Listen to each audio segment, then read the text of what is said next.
denominada Islas de Tinta, dedicados precisamente a nuestros autores de género criminal de Canarias.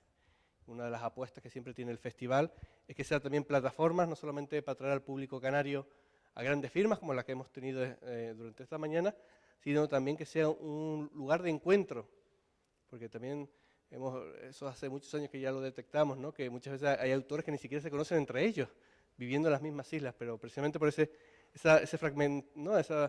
territorio tan fragmentado que tenemos por ser islas, pues también es una barrera, y desde el festival siempre intentamos precisamente ir eliminando esas barreras y que sea una plataforma también de encuentro. Y tenemos esta tarde pues esta posibilidad con 3 muy buenas obras que se han publicado en el 2023, y en este caso Elizabeth va a ser la que va a moderar esta mesa, así que disfruten de esta mesa Islas de Tinta. Buenas tardes. Café, como estaban diciendo, el café después de almorzar, estamos entre amigos, así que es mucho más cómodo. Tenemos, como ya ha presentado Alejandro, a Miguel, a Cristian y a Andrés. Miguel nos trae El sueño de la libélula, que cuenta la historia de un ladrón que por más empeño que le ponga no consigue dar un buen golpe. Pero hay otro personaje, que es Noelia Soto, que a lo mejor tiene bastante parte de culpa. Esta novela está entre Lanzarote, Gran Canarias y las calles de París. Cristian nos llena Vegeta de muertos y pone a trabajar a Paco Luis Costa, siguiéndole los pasos a un asesino despiadado que en una historia de venganza, pero que además hace que el lector se tenga que replantear el origen de la violencia. Eso me parece algo muy interesante. Y Andrés nos trae Pimienta Negra, que nos lleva a los años 70 en Fuerteventura, cuando empieza con fuerza el turismo, y aparece una serie de muertos que ponen en el punto de mira a una familia de agricultores. A mí me gustaría saber cuál fue el germen que dio a luz a cada una de las novelas. Ok, bueno, empiezo yo por orden, pero luego nos podemos ir cambiando. Bueno, primero, gracias a todos por venir, al Festival Tenerife Noir por contar conmigo de nuevo y a Elizabeth por presentar las novelas. Para mí es un orgullo estar aquí otra vez. En el caso de esta novela, yo me salgo un poco de la línea habitual que he trabajado, que suele ser más de detectives, más de misterio, y pongo el foco, o me apetecía mucho poner el foco en el otro lado, no en el detective que investiga, sino en el criminal que comete ese crimen, el que fuera.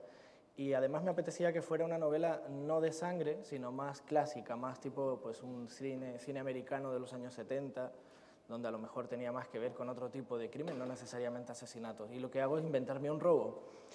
¿Qué sucede? Que no me apetecía poner al gran ladrón al que nunca atrapan o a ese calculador que tiene siempre claro lo que tiene que hacer. No, este personaje es muy torpe, es un ladrón por necesidad, pero no se le da bien. Entonces me llamaba mucho la atención escribir una novela de perdedores. Y en este caso el protagonista de la novela es muy, muy perdedor en todos los aspectos, ¿no? Y dándole vueltas a eso, pues fui enlazando un poco toda esa trama, ¿no? Bueno, en mi caso, pues, Vegeta tiene vida por sí misma, ¿no? En este caso, yo suelo salir a pasear de vez en cuando un poco para desconectar, y la dirección que tomo es justamente el casco histórico. Vegeta puede ser también puede ser la laguna, puede ser cualquier sitio de las islas, puede ser La Palma, cada sitio que tenga emblemático, que tenga ese carácter distintivo para cada uno de ustedes. Y en este caso fue el espacio es el que tiene vida, es un lugar que es maravilloso, que tiene un valor histórico especial, pero que al mismo tiempo puede ser lugar de situaciones totalmente dantescas o delirantes. Los personajes pues se convierten en títeres en un entorno que por el día, como Dr. Jekyll y Mr. Hyde, que de día puede ser eso maravilloso, pero que por la noche puede dar lugar a auténticas barbaridades. Quería eso, quería enseñar esa dualidad, una dicotomía diferente también en muchos aspectos en cuanto a un entorno, a un enclave que consideramos especial, y que tuviera vida, porque yo pienso que Vegeta tiene vida, que estás en cualquier sitio, la Fuente de Espíritu Santo, la calle de los Balcones, cualquier sitio, es que solo un punto específico, un enclave específico de Vegeta de por sí tiene un potencial enorme, y me parecía que merecía ser el escenario idóneo para estos asesinatos, que están cargados de mucho tinte clásico y en donde lo que busco también es que dudemos del sentido que tiene la violencia, ¿no? Es decir, cómo podemos llegar a justificar la violencia dependiendo del contexto. Y eso también nos va a hacer dudar de algunos valores y algunos cánones que teníamos establecidos en la sociedad, y que al final nos demos cuenta de que eso, ni los buenos son tan buenos ni los malos son tan malos, y que muchas veces depende del contexto en el que estamos. Es decir, no entendemos lo que hace una persona porque nos parece una barbaridad, pero a lo mejor tú eres capaz de hacerlo.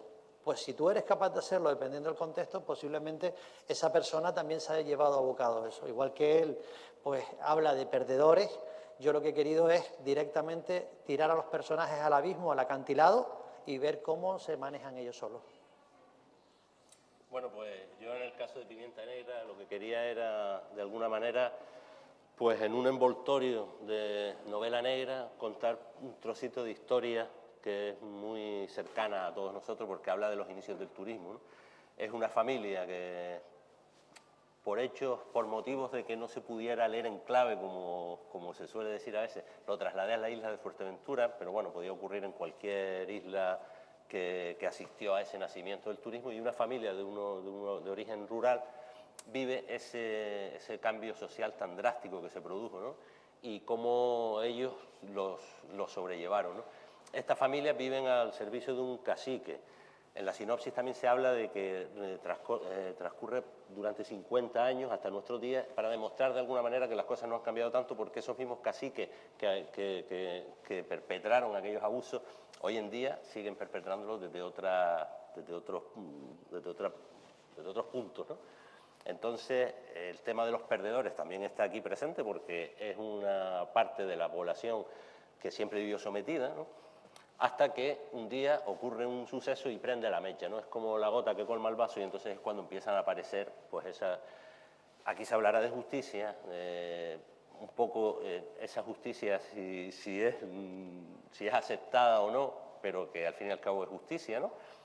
Y sobre todo darle voz a esa parte de la población que más sufre siempre, ¿no? Que son los que siempre están sometidos, y que se toman de alguna manera la justicia por su mano. Luego, los patrones, a lo mejor de novela negra, en algunos casos no están tan presentes, a lo mejor porque aquí no hay un detective, no hay una persona que resuelve los asuntos, sino se deja más bien que sea a veces el propio lector el que interactúe un poco con el escritor y saque sus propias conclusiones. Más que explicarlo de una manera clara, se sugieren a veces esos asesinatos, ¿no? O se dan unas pistas para que de alguna manera el lector también pueda participar un poco de la novela, ¿no? Esa era la idea. Muy bien. Gastón Bachelard tiene un ensayo titulado La poética del espacio. En él habla del desván, de la cocina, del hogar. En el caso de ustedes, ¿qué peso tiene la isla como elemento simbólico? Bueno, pues en mi caso, desde luego, siempre el contexto de mis novelas es el lugar donde yo me muevo, ¿no? En este caso, ya hace tiempo que vivo en Lanzarote y las últimas novelas que escribo ya las sitúo ahí. Esta novela, además, se sitúa en Arrecife porque es una ciudad bastante cosmopolita, pero sobre todo muy urbana, muy de novela negra. Perdón, pensé que los estábamos aburriendo y se iban en estampida. digo, ¿qué hemos hecho mal? ¿Qué hemos hecho mal? Podemos volver a empezar. Pero aquí no nos mojamos. Vale, pero no es por nosotros, ¿eh? No. Sí. Un piquito para atrás nada más. Bueno, yo hablo para la cámara. Pónganse para acá, vamos a poner las sillas por aquí, por lo menos para tener una orientación. Recapitulamos, el elemento simbólico de la isla. Lo que te estaba diciendo es eso, que dependiendo de la historia, no solo diferentes islas, sino diferentes lugares de las islas. En esta novela en particular necesitaba para ese personaje gris, para ese personaje tristón, un entorno urbano, un entorno muy de ciudad, que en Lanzarote a ese nivel solo lo hay en Arrecife. No me valía un lugar turístico, un lugar brillante y lleno de luz, sino la ciudad de Arrecife. Luego ya se mueve por otras zonas, ¿no? Entonces, claro, ese contexto no solamente define la novela, sino define al personaje, su estado de ánimo, las personas con las que se va a relacionar, lo que le pueda pasar. Y siempre en mis novelas el lugar forma parte de la acción. Bueno, en mi caso, la atmósfera depende de la novela, es decir, yo nunca le doy importancia a los personajes de la novela, es la acción la que me va llevando, ¿no? En Pacheco sí me pasó que buscaba que la atmósfera fuera el escenario, es decir, el calor del campo de Andalucía en verano, el sudor, el olor a estiércol, quería que los personajes estuvieran de mala leche, que el lector estuviera de mala leche, quería que eso pisara a los personajes y que fuera un personaje más. Hasta entonces no me había pasado, ahora sí me ha pasado con Vegeta, de ahí el título también que menciona específicamente el lugar. Cuando pienso, nunca pienso si voy a un espacio o si voy a unos personajes, dejo que la historia me vaya comiendo. Yo hasta esta novela nunca había hecho ninguna de las anteriores novelas que tuviera lugar en Canarias, y muchas veces me decían que por qué era, yo decía que yo admiro, ahí está Pepe, admiro a Pepe, Alexis, o sea, todos los importantes los he leído durante mucho tiempo y no significaba que no me sentía identificado, ni mucho menos, sino que sencillamente uno tiene que fluir y uno tiene que ser humilde y también tiene que ser fiel a lo que siente, y en este caso nunca me llevaba a una escena de Canarias, quizás a lo mejor por cobardía, a lo mejor porque no sentía ese valor de enfocar eso, porque pensaba que a lo mejor iban a tener más argumentos para analizar, no lo sé, sinceramente.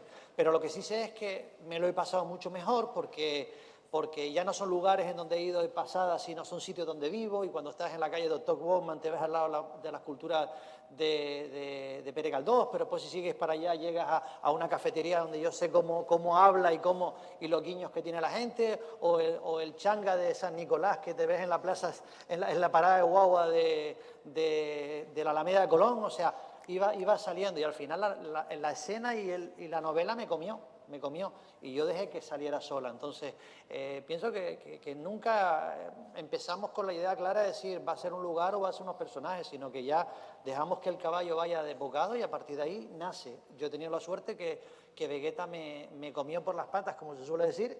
Estoy muy vinculado a Vegeta porque de pequeño pasé mucho tiempo también allí.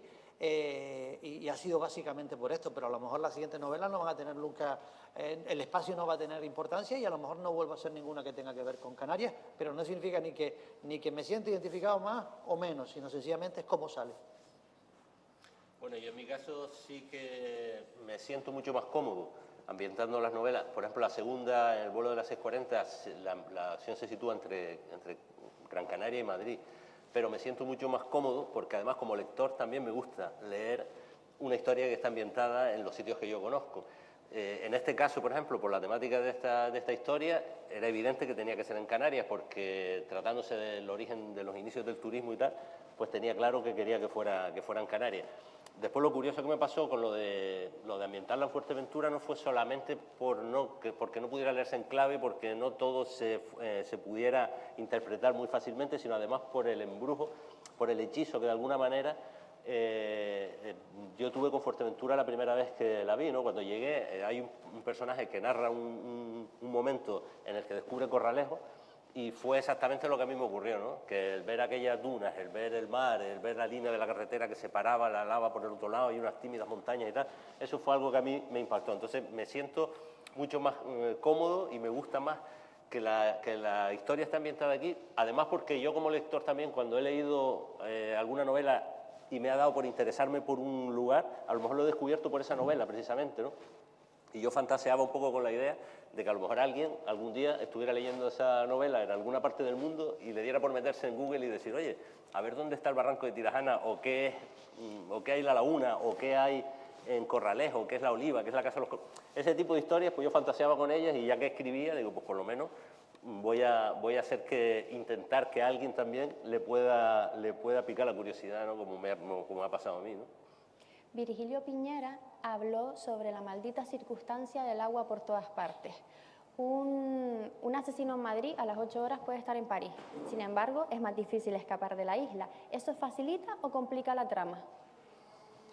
Yo creo que lo interesante es utilizarlo en la trama. Es decir, que dependiendo de la trama que vayas a construir, te puede beneficiar o te puede de algún modo ayudar en la insularidad. A veces para que el personaje se sienta atrapado, como puede pasar en alguna de las otras novelas que he escrito, o para contextualizar, darle un límite, digamos, que no se puedan, precisamente lo que tú dices, ¿no? Si hay una serie de sospechosos, por ejemplo, tenerlos en la misma isla te facilita que el investigador los encuentre. En esta novela no recurro a la insularidad como un problema, sino, de hecho, el personaje se mueve entre varias islas, tanto al principio como al final, y llegado un momento incluso viaja a la península y luego a París.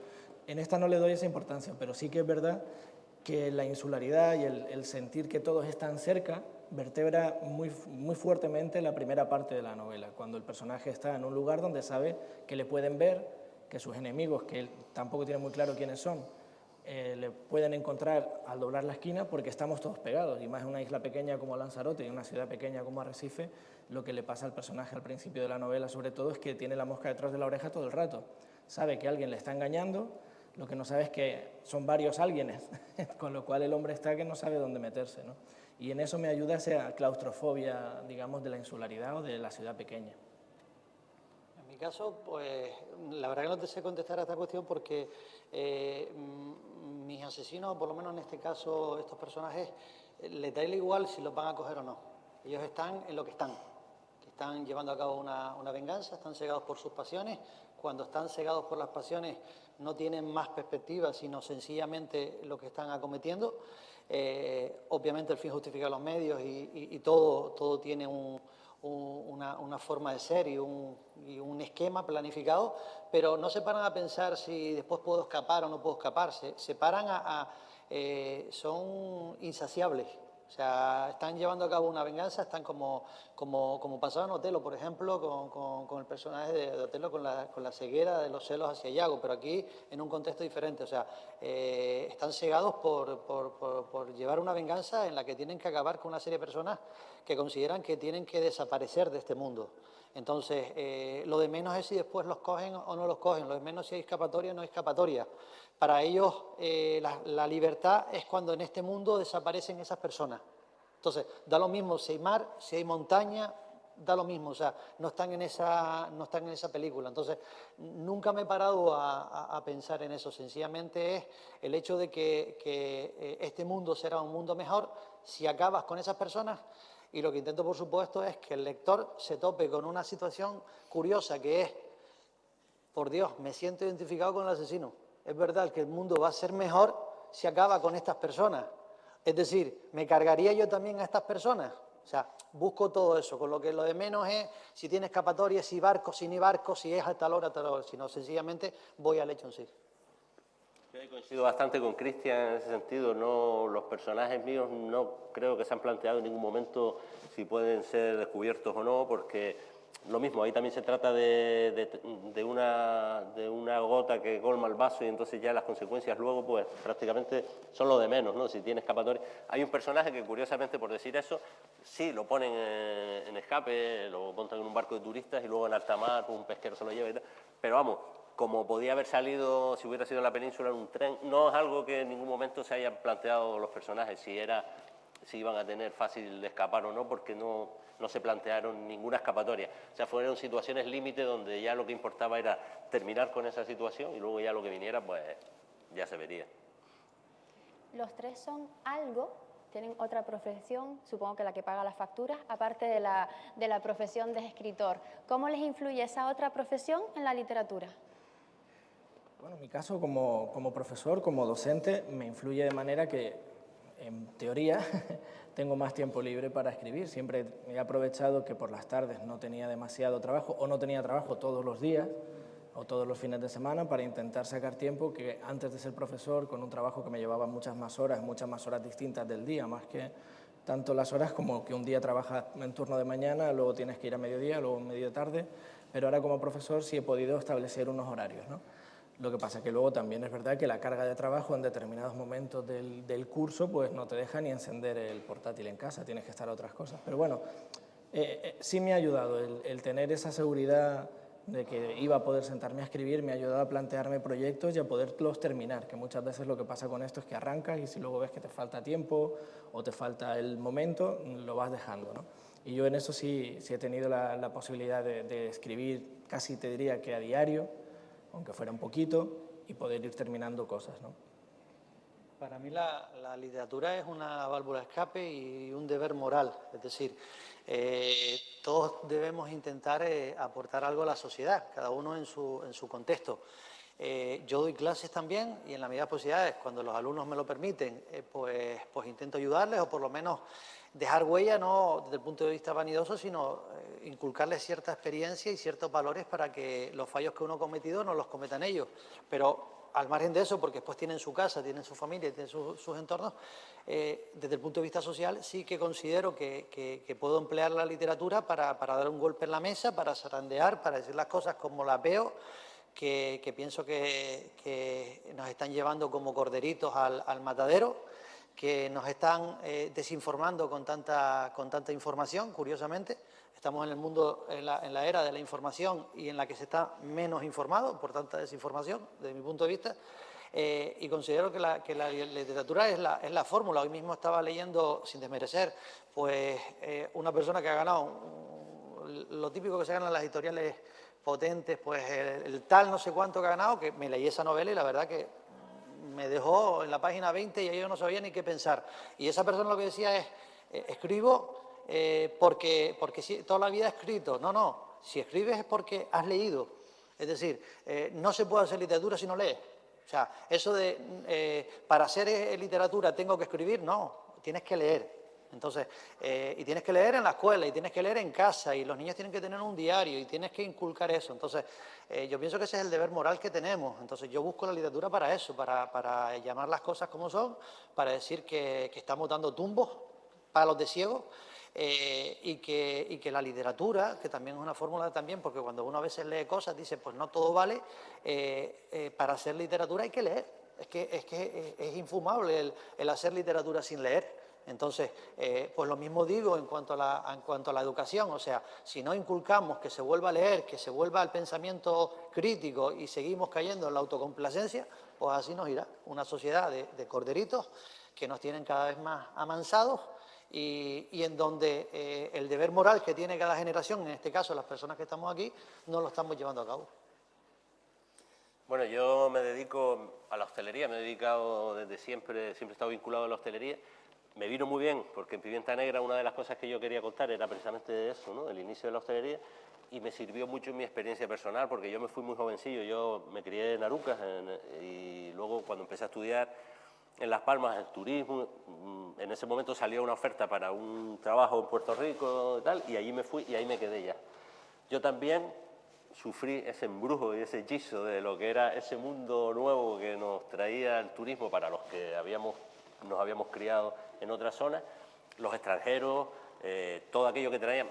Yo, al fin y al cabo, por mi generación también crecí en el postfranquismo y entonces también viví ese desenfreno de libertades que traía todo eso. Bueno, eso te embruja de tal forma que a veces es muy difícil salir de ahí, ¿no? Me pasó pues muchas de las cosas que le pasaron a algunos de esos personajes, que ya me quedé ahí enganchado, ¿no?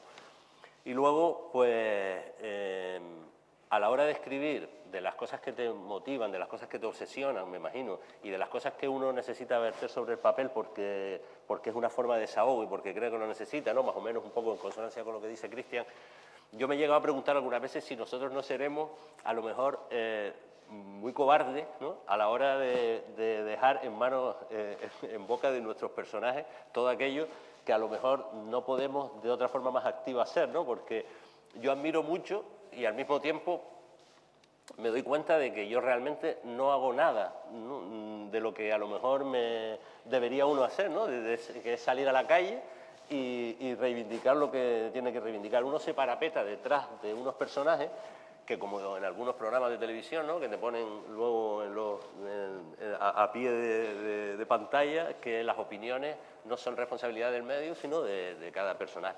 Pues eso hacemos un poco nosotros con ellos, o esa es la sensación que yo tengo a veces, ¿no? Porque me envalentono de tal manera cuando escribo que, claro, los personajes los doto de un espíritu crítico que yo no sé si luego yo soy capaz de mantener públicamente, ¿no? Pero bueno, hay quien dice que no, que eso está muy bien. Yo no sé si es un acto de valentía o de cobardía, pero bueno, es lo que por lo menos uno aporta, ¿no?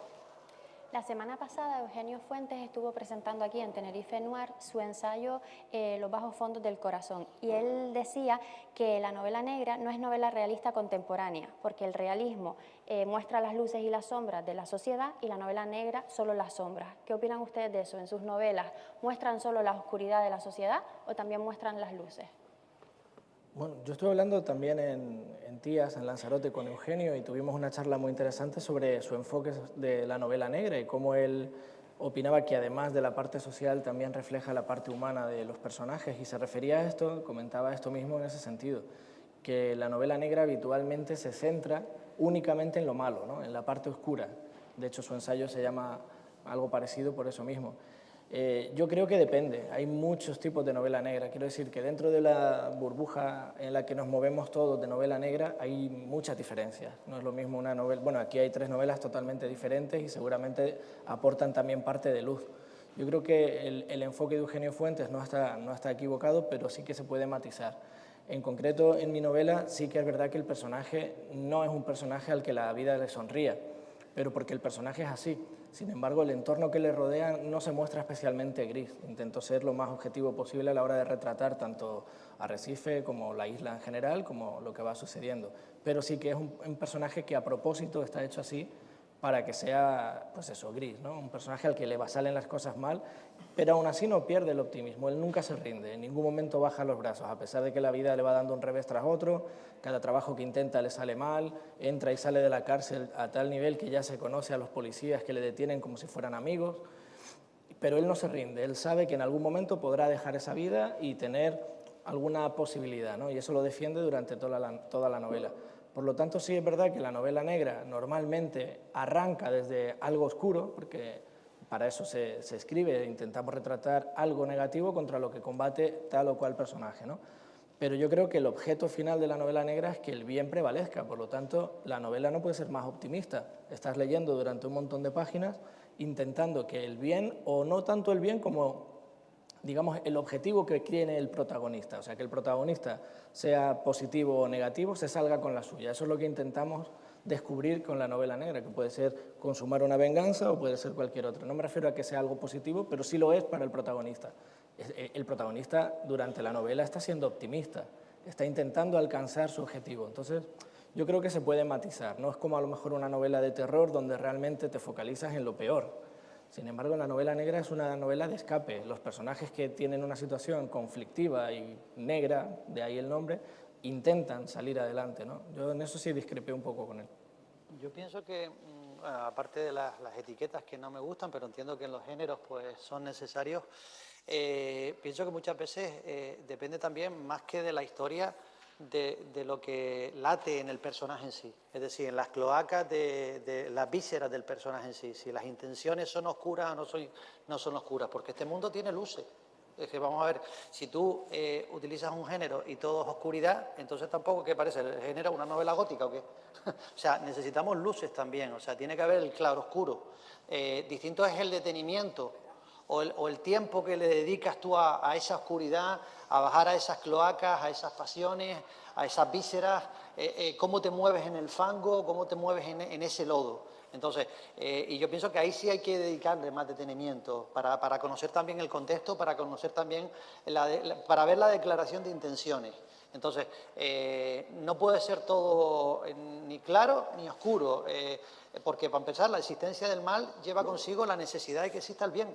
Entonces, lo mismo pasa con esto. Entonces, no me parece que un género deba cojear careciendo de uno de esos palos que necesita para andar. Entonces, yo le veo luz y es más, muchas veces la luz es necesaria para que nos sirva de parangón, para compararlo con la oscuridad y para ver también que a lo mejor lo que llamamos luz no es tan luz y lo que llamamos tan oscuridad no es tan oscuridad. Oye, porque también tenemos que analizar eso, como cuando nos ponemos a abordar el concepto de la locura, porque este hace esto, porque está loco. No, a lo mejor no está loco, a lo mejor tiene más perspectiva que los demás. Pues lo mismo pasa con lo malo y con lo bueno. O sea, el concepto de lo malo y lo bueno también tiene consigo muchos matices, como estamos hablando ahora de los matices. Pues lo mismo pasa con la claridad o la oscuridad del género. Necesita de ambos, a mi entender. Sí, totalmente de acuerdo. Yo creo que no deja de ser un reflejo de la vida misma, ¿no? A mí me llamó la atención mucho en una presentación, un comentario que me hicieron sobre un detalle concreto que hay en Pimienta Negra, que a alguien le sorprendió el grado de violencia que había en un hecho puntual, y a mí me extrañó que a esa persona le extrañara, porque si tú miras una crónica de sucesos, cualquier suceso de los que veas es más espeluznante que cualquier idea que a ti se te pueda pasar por la cabeza, ¿no? Con lo cual, al final, pues lo que estamos reflejando ahí, aunque sea ficción, pero podría pasar perfectamente en la vida real. Y necesariamente tiene que tener luces y sombras, porque no existe una cosa sin la otra, ¿no? O sea, en ningún caso ninguno de los personajes vive atormentado el 100% del tiempo. Hay otros componentes, por eso para mí no es más que un reflejo de la vida real, y por tanto pues con sus luces y con sus sombras, ¿no? Esta pregunta es muy habitual, pero bueno, en tu caso hablamos de un perdedor, sed de venganza que te ciega, la gota que colma el vaso. ¿Por qué creen ustedes que nos gusta tanto la novela negra? ¿Por qué le gusta tanto al lector la maldad, la perversión, todas esas tramas? Bueno, yo creo que lo que hace que la gente que lee, el lector o la lectora, se acerque a la novela negra con quizá más asiduidad que a otros géneros, o al menos con determinado interés, son dos cosas. En primer lugar, la curiosidad. En una novela negra planteas un dilema que se va a ir desarrollando y hay que conseguir llegar a una solución, ya sea una novela de misterio, como pueden ser las de Agatha Christie, o una novela quizá más actual, que tiene más matices, ¿no? Pero en todo caso el lector quiere saber si lo va a conseguir. Vas leyendo, comiendo las páginas, devorando los capítulos, porque quieres llegar a una solución. Y eso en la novela negra, digamos que desde el comienzo, desde sus primeras páginas, ya te siembra esa semilla, ¿no? Y el segundo punto por el que creo que la gente recibe esta novela con facilidad, por decirlo así, es porque no le supone un ejercicio demasiado intenso de imaginación. Es decir, no le estás hablando de lugares que tengan fantasía o ciencia ficción o futuristas, ni tampoco del pasado. No tienen que poner demasiado de su parte, sino que les estás presentando una historia cercana, que habla del día a día, como decía Andrés, que habla de la vida misma, que habla de lo que podría estar sucediendo hoy 2 calles más allá. Creo que eso acerca la novela negra al lector más que otros géneros. Y luego, sobre todo, que esto ya no como una de esas 2 patas, sino también porque la novela negra normalmente tiene un ritmo que ayuda al lector a decir, esta novela me la voy a devorar, cuando a lo mejor hay otras novelas más densas, ¿no? Yo creo que es una novela muy divertida de escribir y muy divertida de leer. Compartiendo lo que dice él, a mí me llama mucho la atención y lo comparto, y yo lo he hecho también en distintas ocasiones, en festivales o cuando se habla de este género, se emplea el término perdedores. No hay autor que diga, hablo de perdedores, todos lo hacemos, todos lo hacemos.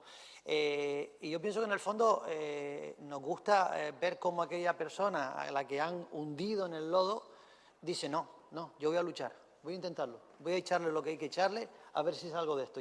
Y es porque estamos cansados de una sociedad de ver cómo la gente baja las manos.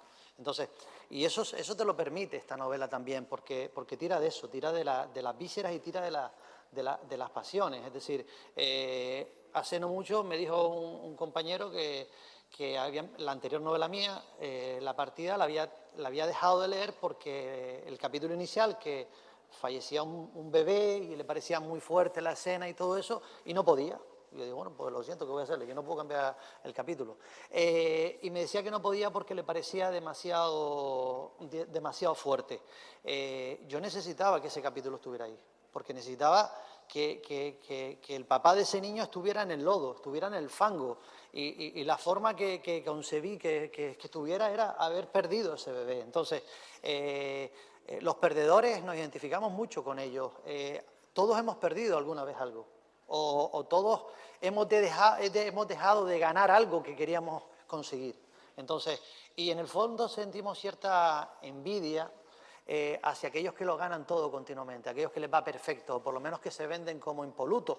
Incluso lo vemos en Internet. Todo el mundo, como solemos decir, no somos ni tan feos como la foto del DNI, ni tan guapos como la del Facebook, porque igual, en Internet todo el mundo es maravilloso y estamos hartos de ver eso. Entonces, coño, nos da marcha también ver a gente que está jodida, que la siguen, puteando, y que ellos dicen, no, yo voy a salir de esta. Entonces, y este género lo permite. Entonces pienso que eso es un aliciente también. Y a mí, cuando dije antes que era válvula escape, también es mi válvula escape cuando veo tantas injusticias en esta sociedad, una sociedad en la que yo concibo que estamos en manos de los que menos valen y los que valen están de la parte 10 para abajo, pues una sociedad que es tan injusta, que está tan maniqueada, pues por medio de la novela intento eso, conseguir que los que están hundidos y los que valen terminen saliendo. Totalmente al hilo de lo de ellos, ¿no? De acuerdo. El tema de los perdedores, pues es muy tentador para los que escribimos porque no nos interesa normalmente, me imagino a casi ninguno, la historia de los triunfadores.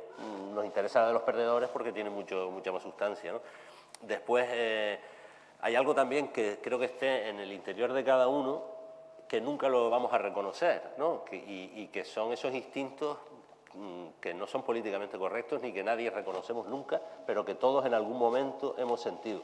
No voy a decir que vayan a ser hasta el punto de hacer lo que nuestros personajes hacen, ¿no? Pero sí es verdad que hay sentimientos de envidia, sentimientos de celo, sentimientos que todos albergamos de alguna manera dentro también. Lo que pasa es que nadie lo dice, ¿no? Lógicamente.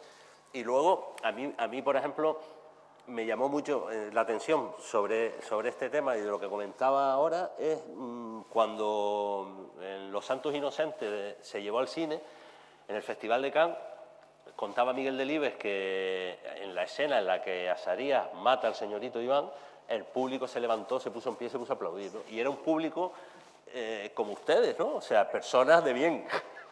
Entonces tú dices, coño, que alguien se levante a aplaudir cuando están ahorcando a una persona es una salvajada. Sin embargo, imagínate cómo sería esa ganas de venganza que había en todo el mundo para que celebraran de esa manera un acto tan deleznable como ese, ¿no? Yo creo que en el fondo todos queremos de alguna manera que se haga justicia, de una forma o de otra. La novela negra te permite eso, te permite que puedas llevar a cabo, aparte lo que comentaba antes también, que no corres ningún peligro, que vas a salir totalmente impune, que vas a escribir lo que quieras y no te va a pasar nada. Pues yo creo que eso te da una libertad y que es como decía también Miguel, lo divertido también de escribirlo, ¿no? Y una última pregunta para darle paso al público. Antes decías que es, usando tus palabras, infumable escribir sin haber leído. Estamos en un momento en el que tenemos bookstagrammer, booktuber, booktalk. Parece que ahora todos los jóvenes, lo digo porque ustedes dos dan clases y supongo que tú tienes a tu alrededor también adolescentes o niños, parece que ahora todos los jóvenes leen un montón porque tienen un montón de contenido en las redes. ¿Es real? ¿Los jóvenes están leyendo tanto como se supone que se dice porque ahora todos los influencers se han vuelto influencers de libros y tienen más acceso?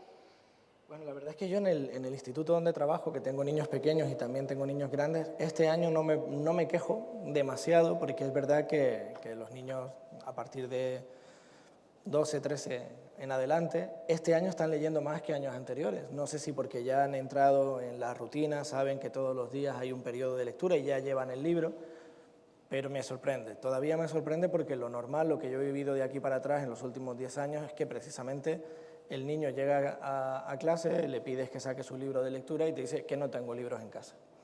Otro te dice que no sabe ni dónde está la biblioteca del pueblo. Entonces, muchas veces yo creo que desde las casas tampoco se potencia que el niño tenga libros a su alcance, y pueden ser de préstamo en una biblioteca o puede ser en un regalo. Y me sorprendía mucho que me dijeran eso. Entonces lo que intentábamos era compensar eso desde la biblioteca del centro, pero te encuentras que en los planes de estudios de la consejería, los planes de presupuesto, no te dan una dotación expresa para bibliotecas. Tienes que sacar lo poquito que puedes o pedir donaciones a las familias para que esa biblioteca crezca. Claro, si son donaciones, suelen ser libros viejos. No digo viejos en cuanto a gastados, sino que no son actuales. Y si es un dinero que te da la consejería para comprar libros y tienen que ser libros vinculados al currículum, tampoco van a ser novedades. No vas a comprar la saga de los futbolísimos, por ejemplo, que es una de las cosas que a los niños les llamaría la atención leer. Con lo cual, al final, tienes la biblioteca dotada con libros que no les interesan o con libros que están gastados. Yo siempre lo comparo con imaginar que hace 15 años hubo un boom de la saga Crepúsculo y veías a los adolescentes y a las adolescentes leyendo Crepúsculo como locos, y en los colegios Crepúsculo no estaba. porque ni entraba en el currículum ni eran libros económicos, son libros grandes, con lo cual, aunque tú veías a los niños leyendo eso, no lo podías comprar para que fueran más los que lo leyeran. Y lo mismo pasó con otras sagas, por ejemplo Harry Potter y otros así. Al no entrar dentro del plan de la consejería y tampoco poderlos comprar el centro, tú les estabas dando a los niños a leer cosas que no son las que ellos querían leer. Y yo creo que ahí es donde está el equilibrio, en intentar que tanto las familias como desde las autoridades educativas abran un poco las miras. En los colegios tiene que haber novedades, tiene que haber libros de los que los niños están acostumbrados a ver. Y ahí es lo que hablaba contigo antes. Me da igual si son sagas como Futbolísimos, fenómenos cinematográficos o incluso de youtubers y booktubers. Lo importante es que el niño tenga ese acceso.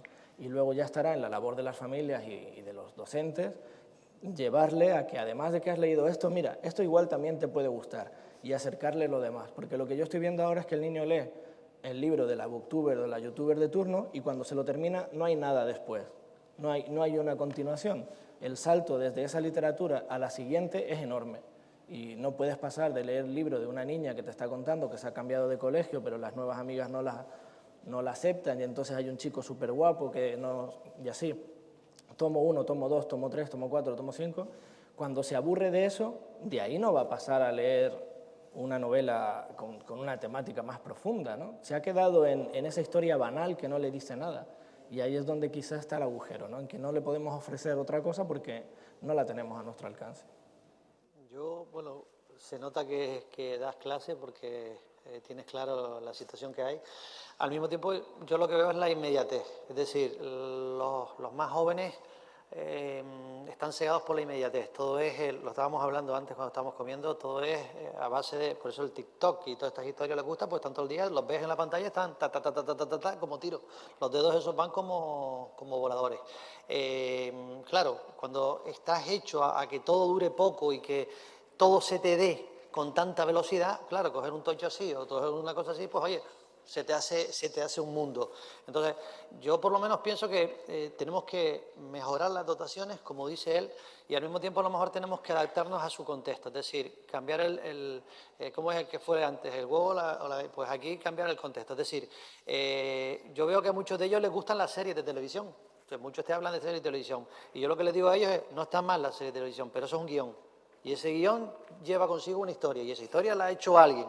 Entonces, ¿te gusta esta historia? Pues mira, pues deberías de leerte los cuentos de pues, Oscar Wilde, o te deberías de leer a Dickens, o te deberías de leer, ir tirando de todo eso. Es decir, ir a lo que a ellos les gusta y generar esa necesidad. ¿Por qué?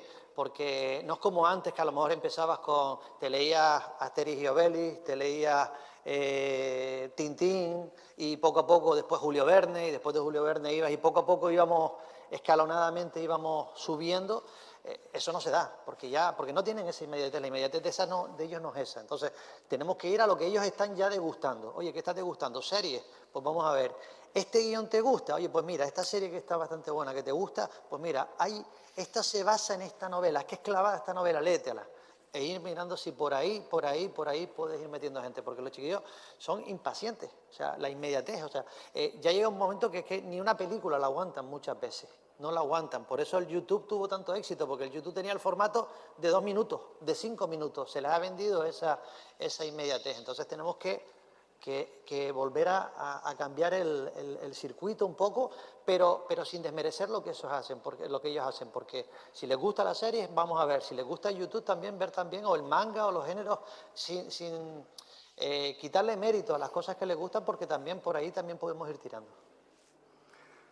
Pues yo lo que puedo aportar es pesimismo a ese tema, porque yo, por ejemplo, por mi hijo el pequeño, que tiene 16 años, y luego con los compañeros que tengo de trabajo, que trabajo con un montón de gente joven, son pibillos todos de 20, 20 y poco, ninguno lee ni muestra el más mínimo interés. El otro día, por ejemplo, también es un tema que me imagino que es a nivel de administraciones, donde habrá que pensar si hay que promocionar de alguna manera esto, de alguna forma, porque lo que se ofrece ahora mismo como alternativa, por ejemplo en televisión, programas que puedan fomentar de alguna manera la lectura, tampoco hay. O sea, lo que está en las parrillas es lo que es de consumo, lo que ellos consumen, y además lo que se está proponiendo. O sea, que es pues concursos y toda clase de programas absurdos, muchos de ellos, ¿no? Luego, el otro día, por ejemplo, en un taller se comentó un tema sobre si no iríamos encaminados a escribir cada vez textos más cortos que pudieran de alguna manera venderse en estas plataformas ahora, porque claro, si ya tú cuando escribes una novela piensas que a lo mejor los primeros párrafos pueden ser cruciales para que alguien pueda seguir leyéndola y no abandone, con estas nuevas plataformas ya es que te tienes que ir a la primera línea, porque si no ellos hacen un comentario que me hace mucha gracia, ese lo de mucho texto, ¿no? Cuando algo ya les parece o sea, ya es mucho texto a lo mejor a la tercera línea, ya es mucho texto. Con lo cual reinventarse a lo mejor a la hora de engancharlos escribiendo algo tendría que ser de alguna manera abreviándolo al máximo para que pudiera de alguna manera atraerlos, ¿no? Pero vamos, no veo que haya una solución fácil a ese problema, ¿no? Bueno, y ahora al público, que seguro que también quieren hacerle alguna pregunta. Yo no quiero ser tan pesimista con el tema de la lectura, ¿no? Porque nací en el 75 y sinceramente mis compañeros ninguno leía, o sea, mucho peor que ahora. Para mí, la imagen que yo tengo de los niños y las niñas, la imagen que yo tengo de los niños y las niñas ahora, pues sobre los 9 años, hasta los 9 años, que es la visión que tengo ahora más o menos, estoy viendo muchísimo interés lector a través del cómic, a través de, que bueno, que ahí está, es una literatura estupenda, y además a través de la recuperación de clásicos interesantes como, por ejemplo, Pipis Calzas Largas, ¿no? Que es un libro que se sostiene, que a mí hoy en día lo leo y me sigue gustando. Hay otros que ya no, pero veo eso, ¿no?, en esta gente. Pues yo soy profe de universidad y fíjate que yo doy clase de redacción periodística, ¿no?, a un grupo de personas que quieren ser periodistas. Entonces es muy divertido porque cuando llegan siempre pregunto cuál es la última novela que leyeron, ¿no?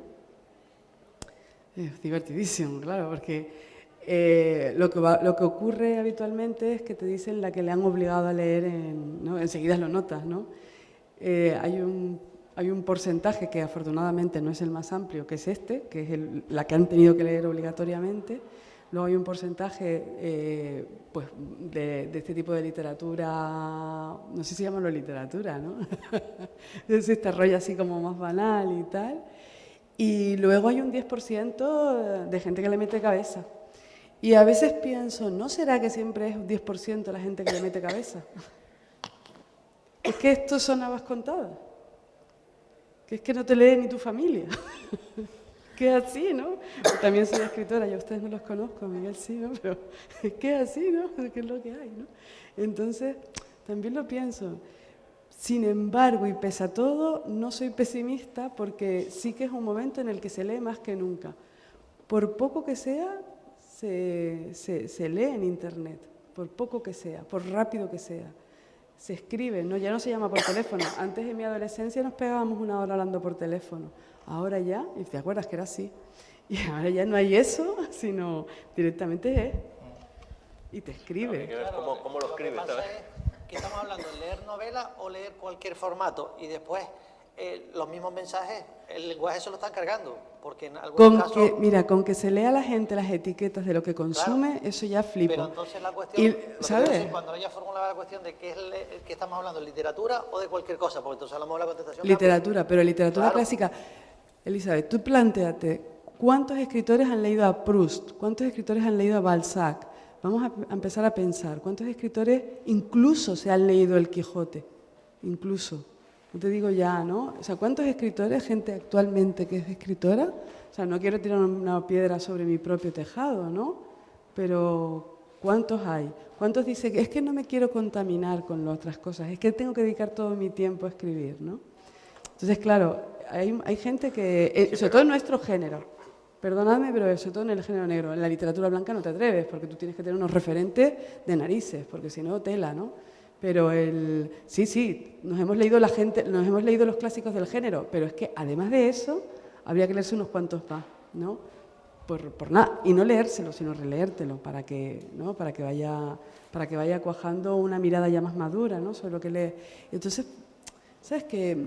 Pero mira, si me disculpas, sí, yo estoy de acuerdo un poco en lo que dice Cristian, y entiendo, creo, entender lo que él quiere decir, porque es verdad lo que tú dices. Yo, por ejemplo, no me he leído toda la obra de los grandes autores, no me he leído todo Dostoyevsky, no me he leído todos los grandes autores, todo ni Dostoyevsky toda yo su tampoco, extensión, ¿sabes? ni O sea, muchísimo todo menos. enorme. Pero yo creo que hay una diferencia grande entre leer, aunque no sea la literatura más reconocida, a leerte, por ejemplo, las memorias de Jesulín, o, por ejemplo, con todos mis respetos para todo eso, pero, o por ejemplo, pues el último libro de una persona que es una cara conocida, pero que realmente te está contando una historia personal que la gente la lee por el morbo de conocer la historia personal de esa persona, no por conocer ninguna historia, ni porque eso conlleve ninguna riqueza literaria, que no digo que lo mío pueda tener una riqueza literaria, pero hombre, no sé, yo creo que contar por el morbo una historia y que eso sea un bestseller es lo que quizá un poco a uno le... Pero fíjate que no me sabe estabas si considerarlo... me estás dando una idea, porque siempre es como el vino, que la gente dice, no, es que los jóvenes no beben vino, es que no les toca. O sea, el vino se toma a una edad, y yo creo que la literatura o sea, al principio tomas cualquier cosa, ¿sabes? Pero ya llega un momento, una edad, en la que ya empiezas, y luego ya incluso quieres un buen vino, ¿sabes? Yo llevo 16 años, bueno, menos, pero dando clases a eso, a bachillerato y todo eso, empirismo.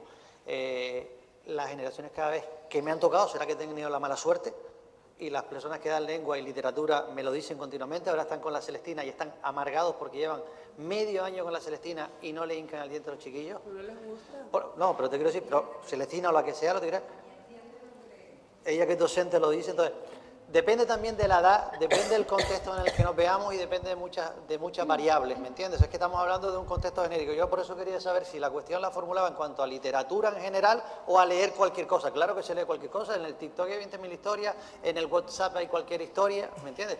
Eso sí, eso leen, claro que leen, por supuesto, porque los formatos digitales también tienen para leer. ¿Pero qué estamos hablando? ¿De esos formatos o de una novela, literatura? Y literatura, sinceramente, yo por lo menos lo que he visto en los institutos que he estado y mis compañeros de lengua que están amargados, me dicen que no leen. Hola, yo también soy profesora de lengua y quería comentar una cosa, bueno, continuar la idea que dijo ella y ella. Yo creo que el problema también está en el vocabulario. Sí. Porque claro, si leo y no entiendo las palabras, nunca me voy a acercar a un clásico. Porque un clásico tiene más oraciones subordinadas, tiene más palabras complejas, entonces es más complicado. Sí que es verdad que lo que dijiste ahora de la Celestina, Jambrina, por ejemplo, que vino el otro día, es una buena alternativa, porque como Fernando de Roja es el detective, pues por ahí puedes entrar. La pregunta que yo quería plantear es la que Elizabeth le planteó la semana pasada a Susana y a Jambrina. Ella dice que en algún momento das el salto al clásico, ¿no? Por ejemplo, Pipi Casas Largas y tal. Pero ella le hizo una pregunta muy interesante que es el reescribir el clásico para la sociedad actual. Porque claro, ya Charlie y la fábrica de chocolate no es una novela acorde a la situación actual, porque hay un niño gordo, entonces claro, hay que cambiar esa palabra, ¿vale? Entonces yo sí que quería, la pregunta que les planteo es, ustedes la postura a reescribir el clásico para llegar a los chicos que usted también es profesor como yo, claro, ¿cómo le explicas tú a los chicos que no van a ser personas críticas? Porque todo es perfecto en el libro, los niños son perfectos. Entonces, ¿qué opinan ustedes de la reescritura de un clásico? Bueno, yo antes de contestar a esto quiero un aporte último sobre lo que estaba comentando Janet y los compañeros. Aquí más o menos todos tenemos una media de edad, una horquilla amplia, pero más o menos estamos en edad padre más que en edad hijo y muchos estamos en edad profe.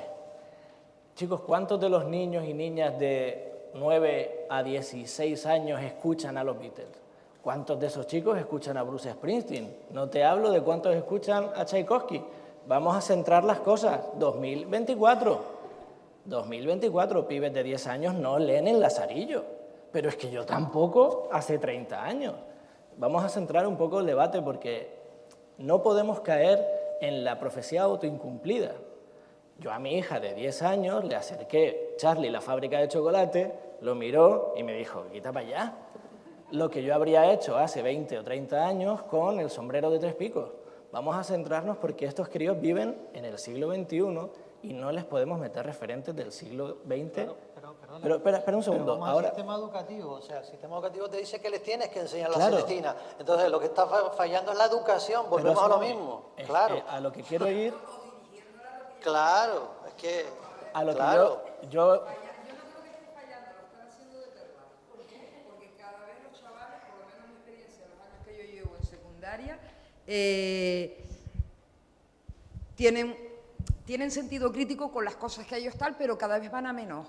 No entienden lo que leen, un diccionario, Claro. sinónimos y antónimos. Venga, vamos chicos, vamos a buscar en el diccionario. No lo hacen, no lo hacen. Y yo intento, o sea, yo le doy prioridad a enseñarlos a eso, a quedar mi materia. Venga, vamos a esto, vamos a pensar, hago un ejercicio con error. Pues yo soy la profe y yo digo que esto es correcto, defiéndelo. Porque yo quiero que ellos piensen. No lo hacen. No, es que como tú eres la profe Sistema lo educativo. pusiste. No, señor, defiéndase. Pero claro, a eso me refería antes cuando hablaba de ese paso lo tenemos que guiar nosotros como padres y como docentes. No podemos dejar en sus manos el que por sí solo lleguen al clásico o Claro, lleguen ahí. pero en casa hay un trabajo Claro. que no se hace. Ya la Ahí línea es de donde padre-docente se difuminó. Claro. Porque Ahí yo es soy donde colega, está quizá, amiga, tal. No. claro, ese es el valle que hay que salvar, ¿no? Que ellos solos no van a llegar ahí, pero sí que es verdad que tenemos que replantearnos estas cosas. No podemos leer lo mismo, ni ver lo mismo, ni oír lo mismo hoy que estamos hablando de 50 años. ¿Vale? El currículum de las lecturas clásicas en lengua no ha variado, la sociedad sí. Entonces, sí que es verdad que hay que llegar ahí, pero el proceso, esa progresión, tenemos que cuidarla las personas, tanto las familias como los profesores. Y ahí es donde nos vemos desamparados en los centros educativos con la dotación de la biblioteca, por ejemplo. Y respecto a lo de actualizar los clásicos, yo creo que esto pasará. Es decir, tú no puedes coger una canción, por volver a la música, de cualquier grupo de los años 80 o de los años 70, o irnos incluso al blues de los 60, de los 50 incluso, y cambiar todas las palabras brutas que dicen tantos. Ya no solamente los más famosos, sino tantos. Tú me puedes decir que ahora un crío no puede escuchar a Ellis Clapton porque en su canción habla de la cocaína. No, vamos a centrarnos, ¿no? Entonces, ¿qué hay que hacer? Educar al alumnado en ese espíritu crítico que comentaban, en discernir que cuando el primo de Harry Potter es un niño malo, gordo y antipático, es porque ese niño es así, no quiere decir que estés insultando a nadie, y que se puede hablar así si se hace con respeto. Modificar una obra ya publicada a mí me parece una aberración, y más si se hace con el espíritu de no molestar, porque entonces tendríamos que revisar todo. El otro día vi que Mary Poppins en el Reino Unido ha sido subida de nivel, ya no es para todos los públicos, sino con recomendación parental, que es el PG que ponen, ¿no?